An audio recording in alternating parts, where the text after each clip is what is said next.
तो अपन floating point पे काम कर रहे थे, अपने फ्लोटिंग पॉइंट के जो करप्शन आता है उसको समझने की कोशिश कर रहे थे, लेकिन उसके लिए अपन ने बिट के आर्किटेक्चर को समझा। ठीक है, अब अपन उस करप्शन को समझ रहे हैं कि वो करप्शन कैसे पैदा होता है, वो है क्या। ठीक है, तो अपन ने बिट के आर्किटेक्चर को समझा था। उसने सारी चीज़ समझी थी कि उसके अंदर जो है बिट्स जो है मिलकर एक यूनिक पैटर्न बनाती हैं, और एक यूनिक पैटर्न जो है एक यूनिक वैल्यू जो है रिप्रेजेंट करता है। ठीक है ना, अगर ये सब कुछ इतना सिंपल चल रहा है, चीज़ें सिंपली चल रही हैं, बिट पैटर्न बन रहे हैं और हर एक बिट पैटर्न के जरिए से वैल्यू जो है डिफाइन हो रही हैं, तो फिर दिक्कत या फिर अपन कैसे ट्विस्ट कहाँ पे आ रहा है फिर।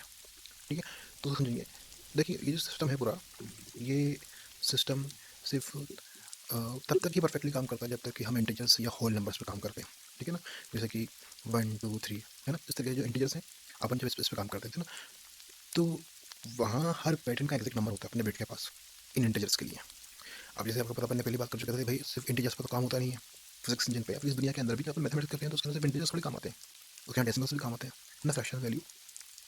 ठीक है, जैसे कि अगर अपन को स्पीड कैलकुलेट करनी है या फ्रिक्शन कैलकुलेट करना है, या फिर अपन को टाइम कैलकुलेट करना है, जैसे कि अपन 0.0004 सेकेंड्स, ठीक है ना, 3 सेकेंड्स हो गए, मिली सेकेंड्स हो गए। ठीक है ना, तो ये सारी चीज़ें अपन कैलकुलेट करनी है तो उसके लिए इंटीजर्स काम आएंगे, जिनके अंदर फ्लोट काम आएंगे। ठीक है ना, अब दिक्कत ये है कि हमारे पास जो स्विचेस हैं वो लिमिटेड है, 32 स्विचेस हैं सिर्फ। ठीक है, लेकिन डेसिमल नंबर तो बहुत लंबा आ सकता है, अपन 0 0 के लास्ट में लगा दी 4। ठीक है ना, मेरे को यहाँ पर 0 0 0 0 0 0 0 यहाँ पर लगा दूँ 4। ठीक है ना, अब क्योंकि यहाँ पर 4 आ रहा है, इसी वजह से क्या है कि ये सारे जीरोज भी आना जरूरी है। ठीक है ना, ठीक है, क्योंकि यही मिलके पूरा का पूरा एक वैल्यू बनाएंगे। ठीक है, अब यहीं पर दिक्कत आती है कि हमारे पास जो स्विचेस है ना, वो तो लिमिटेड है, लेकिन डेसिमल नंबर तो भाई इन्फिनिट हो सकते हैं, लंबे भी हो सकते हैं, बहुत लंबे। तो जब हम उन इन्फिनिट फ्रैक्शनल नंबर्स को अपनी लिमिटेड बाइनरी जो स्विचेस है, बाइनरी जो पैटर्न है, उसमें अगर मैप करने की कोशिश करते हैं तो हमें जो एक्यूरेसी के साथ कॉम्प्रोमाइज़ करना पड़ता है ना। और यही जो लिमिटेशन है, यही लिमिटेशन जो है मैथ की सबसे बड़ी प्रॉब्लम है, मतलब अपन जब कंप्यूटर फ्लोटिंग पॉइंट मैथ की सबसे बड़ी प्रॉब्लम यही है। ठीक है, तो उसके लिए ये जो इसकी जो लिमिटेशन है, ठीक है, उसकी वजह से जो प्रॉब्लम पैदा होती है, सबसे बड़ी प्रॉब्लम तो यही है कि उसके अंदर प्रिसीजन लॉस होता है। प्रिसीजन लॉस क्या होता है, इसको समझने के लिए मेरे पास ये स्केल है। ठीक है, इसको समझाता हूँ। इस स्केल पर नंबर लिखे हुए, ठीक है ना, इस स्केल का स्टार्टिंग पॉइंट जो है ये है। ठीक है, मैं इसको बोल देता हूँ 0। 0 से स्टार्ट हो रहा है, और नेक्स्ट नंबर मुझे यहाँ पे मिल रहा है जिसका वैल्यू क्या है 1। ठीक है, 0 से 1। अब उसके बीच में मुझे ये जो है लाइनें दिख रही हैं। ठीक है, ये क्या है, ये अपन इसको बोलते हैं स्टेप्स। ठीक है ना, कितनी लाइनें, 10 लाइनें, तो अपन बोल सकते हैं 10 स्टेप्स। ठीक, इसका मतलब क्या है कि अगर मैं 0 से 1 तक का डिस्टेंस कवर करता हूँ तो उसके लिए मुझे 10 स्टेप्स लेनी पड़ेंगी। ठीक है, 10 स्टेप्स लेनी पड़ेंगी, इसका मतलब क्या है कि एक स्टेप कितने की हुई, 0.1 की। ठीक है, 0.1 की एक स्टेप हुई। अब मैं इस स्केल पर देखूँ 0 से 1 के बीच में अगर मैं मार्क करना चाहता हूँ, एक वैल्यू जो है पॉइंट आउट करना चाहता हूँ, कौन सी वैल्यू, 0.5, तो मैं क्या इस स्केल पर पॉइंट आउट कर सकता हूँ। ठीक है, तो ये है 0.5 अपनी, मैंने आसानी से जो है इस पर पॉइंट आउट कर दी। ठीक है, कोई दिक्कत वाली बात नहीं है, लेकिन यही चीज़ मुझे जो है इस स्केल पर जो है पॉइंट आउट करनी है। मैं सेम टू सेम वही चीज़, यानी अपना जो फिगर था 0.5, मुझे पॉइंट आउट करना है इसी स्केल पर। तो यहाँ पर मुझे दिक्कत आई, जैसे क्या है, स्टार्टिंग मेरी 0 से हो रही है, लेकिन मुझे जो नेक्स्ट नंबर मिल रहा है इसके अंदर क्या है, 100 है। ठीक है, वही 10 स्टेप्स है। ठीक है, 10 स्टेप्स है, 0 से 100 तक मैं 100 तक की डिस्टेंस में 10 स्टेप्स में कवर कर रहा हूँ। उसका मतलब एक स्टेप कितने का हुआ, 10 का। ठीक है ना, अब ज़रा यहाँ पे अपन को देखें कि 0 के बाद जो नेक्स्ट स्टेप आएगी वो क्या आएगी, 10, उसके बाद कौन सी आएगी, 20, उसके बाद कौन सी आएगी, 30, 30 के बाद 40। ठीक है ना, यहाँ पर कौन सी आएगी, 50। ठीक है, तो इस तरीके से मैं 10 स्टेप करते करते मैं 100 तक पहुँचूँगा। अब इस स्केल पर मैं अगर पूछूँ क्या मैं 0.5 इस पर मार्क कर सकता हूँ क्या, तो कहोगे कि भाई नहीं हो सकता इस पर मार्क। वजह से क्या है, जो वजह है वही कहलाती है प्रिसीजन लॉस। ठीक है, इसको समझते हैं। अब प्रिसीजन लॉस को आगे समझने के लिए अपने जो स्केल लिया था पुराना वाला, बड़ा वाला स्केल, जिसके अंदर अपन ने ये निकाला था पर स्टेप कितना आ रहा, पर स्टेप के अंदर 0.1 आ रहा था। 0.1 क्यों आ रहा था, क्योंकि 0 और 1 के बीच में 10 स्टेप थे, तो अपन उसको 10 से डिवाइड कर दिया था, तो पर स्टेप आया था 0.1। 0.1 का मतलब क्या हुआ कि अपन 0.1 को अगर 10 बार प्लस कर देंगे, है ना, आपस में 0.1 को 10 बार प्लस करेंगे तो अपन के पास एग्जैक्ट 1 आ जाएगा। ठीक है ना, अब क्या होता है कि अपन जो इस्तेमाल करते हैं एज ए ह्यूमन, हम जो अपन मैथमेटिक्स इस्तेमाल करते हैं, वो मैथमेटिक्स जो है वो डेसिमल सिस्टम पर बेस्ड होती है, यानी उसका बेस जो है 10 होता है। ठीक है, इसका मतलब क्या है, इसका मतलब ये है कि अपन हर चीज़ को 10 की फॉर्म के अंदर लिखने की कोशिश करते हैं, यानी कि जब भी अपन फ्रैक्शन करेंगे किसी भी चीज़ को, अगर अपन बढ़ाएंगे घटाएंगे, ठीक है, तो अपन उसको 10 के फॉर्म में लिखने की कोशिश करेंगे। जैसे कि मैंने इसको यहाँ पे लिखा हुआ है 0.1, तो ये फ्रैक्शन जो है मैंने किस फॉर्म के अंदर लिखा है, मैंने इसको लिखा है 10 के फॉर्म के अंदर। कैसे? हम डेसिमल को बोलते हैं, डेसिमल की वैल्यू अगर आपको निकालनी है तो क्या करना है आपको, अपॉन के अंदर अगर डेसिमल कहीं लगा हुआ है तो डेसिमल जहाँ लगा हुआ है उसकी तो वैल्यू जाएगी वन। ठीक है ना, डेसिमल के आगे जितनी वैल्यूज हैं उसको आप जीरो में कन्वर्ट कर दो। ठीक है ना, डेसिमल के बाद क्या है वन, ये वन यहाँ पर आ गया। ठीक है, डेसिमल की जगह क्या आ गया, वन आ गया, और उसके बाद कितनी वैल्यू वन, एक वैल्यू है तो उसकी जगह एक जीरो लिख दो। ठीक है, तो ये क्या हो गया, ये डेसिमल हट जाएगा, ये डेसिमल हट गया, क्या आया ऊपर 1/10, वही फॉर्म आ गई। ठीक है, तो अपन ने किया इसको 10 की फॉर्म के अंदर लिखने की कोशिश की, इसलिए इसको अपन बोलते हैं डेसिमल सिस्टम। इसको इस डॉट को इसलिए डेसिमल कहा जाता है। ठीक है, लेकिन अपने हाथ के अंदर 10 उंगलियाँ हैं, इसलिए अपन डेसिमल सिस्टम यूज़ करते हैं। कंप्यूटर के पास जब 2 उंगलियाँ हैं इसलिए वो बाइनरी सिस्टम यूज़ करता है। 2 उंगलियों का मतलब 0 और 1, और अपन ये देख कर आए हैं 0 और 1 क्यों है, क्योंकि स्विच है, एक स्विच या तो ऑन होगा या फिर ऑफ होगा, 2 के अलावा कोई उसका दूसरा स्टेटस नहीं हो सकता। ठीक है, तो 2 उंगलियाँ के इसलिए वो जो है बाइनरी बाइनरी सिस्टम यूज़ करता है। बाइनरी का मतलब क्या है, जिसका बेस जो है 2 हो। ठीक है, जिसका बेस क्या है 2 हो।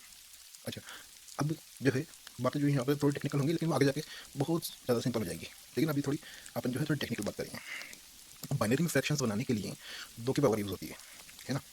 2 की पावर का मतलब जो अपन देख कर आए पीछे जितने स्विचेस होंगे उनके ऊपर उतनी जो है एक्सपोनेंट चढ़ता चला जाएगा। 4 स्विच होंगे तो 2 की पावर 4, 5 स्विच होंगे तो 2 की पावर 5, इस तरीके से, है ना। तो बाइनरी के अंदर जब भी अपन फ्रैक्शंस बनाते हैं, फ्रैक्शंस क्या, जब भी अपन को बाइनरी के अंदर इंटीजर्स अगर आगे बढ़ाने होते हैं तो अपन क्या करते हैं, 2 की पावर को बढ़ा देते हैं, है ना। अब इसी तरीके से अपन को जो फ्रैक्शंस करने रहते हैं, अब यहाँ पे अपन ने फ्रैक्शन किया तो उसके अंदर क्या किया, अपन 10 कर दिया। ठीक है, अगर उसके अंदर जो फ्रैक्शन करना रहेगा तो उसके अंदर क्या करेंगे, 1/2 करेंगे।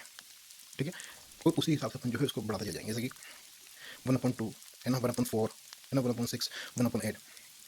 ठीक है, यानी अपन उसको डिवाइडेशन करेंगे 2 के हिसाब से, है ना, बराबर बराबर भागों में 2 के हिसाब से अपन उसको जो है अपन उसको डिवाइडेशन करेंगे। अब यहीं पर 0.1 के साथ जो है दिक्कत आती है अपने, 0.1 है यहाँ पर बाइनरी के अंदर ये दिक्कत करता है। क्यों? क्योंकि 0.1 को हम 1/2 या 1/4 2 की फॉर्म यानी बाइनरी फॉर्म के अंदर जो है लिख नहीं सकते। मतलब क्या हुआ इसका, अगर मैं बाइनरी का यूज़ करूँ 2, 4, 8, 16, 32 इस तरह आगे चलते जाऊँ, मैं किसी भी हालत के अंदर इसको बराबर बराबर टुकड़ों के अंदर नहीं बांट सकता।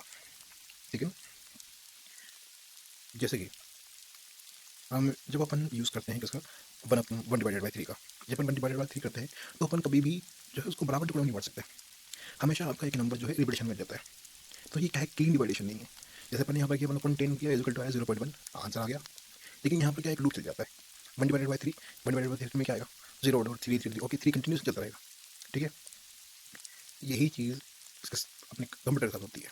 वो भी जब 0.1 को करने की कोशिश करता है तो उसका भी एक लूप चल जाता है, वहाँ पर उसके अंदर 0011 0011 0011 0011 ये कंटिन्यूसली जो रिपीटेशन में जाता है। ठीक है, अपन क्या कर रहे हैं कि जो रिजल्ट आया अपने पास 0.1 कैसा है, डेसिमल से, ये किस फॉर्म में है, 10 की फॉर्म के अंदर है। लेकिन अपन इसमें कन्वर्ट करने की कोशिश कर रहे हैं बाइनरी के अंदर, इसका मतलब जिसका बेस क्या है 2 है। ठीक है, अब इस 10 की फॉर्म के अंदर अपन 1 को 3 से डिवाइड करेंगे तो जिस तरह से रिपीटेशन यहाँ पर आ जाता है, सेम टू सेम रिपीटेशन यहाँ बाइनरी के अंदर भी आ जाता है। ये है बात समझने की। अब इसको आगे अपन और समझेंगे कि ऐसा क्यों होता है। ठीक है, उसका फिलहाल छोटा सा एक्सप्लेनेशन ये दिया जा सकता है कि भाई आप 0.1 को आप बाइनरी के अंदर बराबर टुकड़ों के अंदर आप कभी भी डिवाइड नहीं कर सकते। आप अप्रॉक्सीमेट तो पहुँच सकते हो, जिस तरीके से आप 1/3 के अंदर आप अप्रॉक्सीमेशन यानी आप करीब पूछ सकते हो, लेकिन आप एग्जैक्ट नहीं एग्जैक्ट जो है रिजल्ट हासिल नहीं कर सकते, जो कि मैंने कहा था इसके अंदर इस वाले एग्जांपल के अंदर कि आप 0.1 को अगर 10 बार प्लस करोगे तो आपके पास बना जाएगा, एग्जैक्ट बना जाएगा। इसके अंदर ये वाली चीज़ नहीं होगी। आप 0.33 को आप कंटिन्यूसली 10 बार प्लस करोगे या 3 बार प्लस करोगे तो आपको 1 नहीं मिलेगा। ठीक है, आपको 0.99 मिल सकता है लेकिन आपको 1 नहीं मिलेगा। ठीक है ना, इसी तरीके से बाइनरी के अंदर भी आप इसके 16 से डिवाइड करो, 32 से डिवाइड करो, बारीक से बारीक यानी उसको और ज़्यादा थोड़ा कर दो, लेकिन आपको कभी भी 0.1 आपको नहीं मिलेगा, कितने भी आप उसका फ्रैक्शन कर दोगे उन सबको मिलाकर। ठीक है, अब इसको आगे समझेंगे अपन। अभी क्या है कि एक कॉमन कन्फ्यूजन होती है कि हमने सीखा कि भाई बाइनरी में जो पावर्स जो बढ़ती हैं, है ना, 1 2 4 8 यानी 2 की पावर के हिसाब से बढ़ती है, उसका बेस जो है 2 होता है। ठीक है ना, तो वो बिल्कुल सही है ना। लेकिन वो सिर्फ डेसिमल पॉइंट के लेफ्ट साइड यानी होल नंबर के लिए होता है। अपने जो डेसिमल के अंदर जो लेफ्ट साइड होता है उसके अंदर जो है, आपने कभी ग्राफ देखा हो तो अपनी जो है इस तरफ अपनी लेफ्ट साइड की तरफ जो है सारे होल नंबर्स लिखे हुए होते हैं, और राइट साइड की तरफ अपने जो है सारे के सारे फ्रैक्शंस लिखे होते हैं। यानी 0.1 अगर अपन उसको जो है फ्रैक्शंस में लिखेंगे तो फ्रैक्शंस और होल नंबर का अगर अपन जो है ग्राफ बनाएंगे, एक ग्राफ के अंदर लिखें तो एक पॉइंट की लेफ्ट साइड के अंदर सारे होल नंबर लिखेंगे इंटीजर जिसके अंदर कोई डेसिमल नहीं होता, और राइट साइड के अंदर हमको वो सारे नंबर्स मिलेंगे जिसके अंदर की डेसिमल होता है।